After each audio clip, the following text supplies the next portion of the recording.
Okey guys, jom saya bawa you masuk dalam tengok. Okey guys, ni Porsche depan. Boleh mat 2 biji kereta lah. Saiz dia 20x20. Okey, kita masuk dalam tengok. Okey, ni ruang tamu guys. Ruang tamu ni dalam di tengah final touch lah. Okey, ruang tamu dia besar guys. Ruang tamu dia besar. Okey.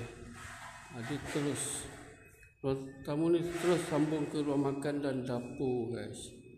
Okey.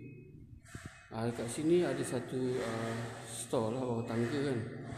Tangga ni di tengah-tengah lah. Okey, ada 2 sinki, pembaju bagi 2 sinki untuk kegunaan dapur. Lepas tu dapur dia agak luas guys. So ada satu bilik kat bawah ni guys. Kat bawah ni ada satu bilik Okey. Mungkin untuk parents lah, untuk parents ataupun untuk orang gaji kan. So ada satu tandas kat bawah ni kan. So jom kita tengok atas lah, tengok atas. Okay guys, dekat atas ni ada family area lah. Family area ni luas dia dalam 15 kaki guys. 15x15 guys. Besar guys, besar. So family agak privasi kat sini guys. So ni ruang bilik tidur utama dia. Ada satu bilik air. Kita keluar, sini ada 2 bilik lagi guys. 2 bilik yang lebih kurang sama saiz dia.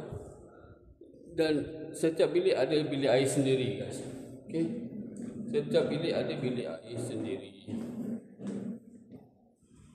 Okey. So lantai dekat tingkat atas dan tingkat bawah semuanya adalah tas 2x2.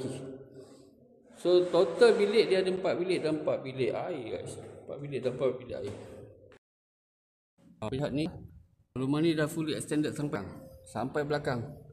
So memang sangat panjang rumah ni, sampai ke depan tu sangat panjang kan. 50 kaki panjang di body dia. Porsche 20 kaki je, total dia 70 kaki guys. Korang akan dapat subsidi sebanyak 2,000 sebulan selama 12 bulan.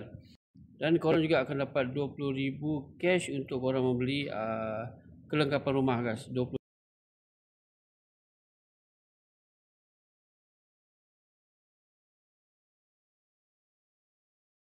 guys, unit memang tak banyak lagi guys. Cepat-cepat kontak saya guys.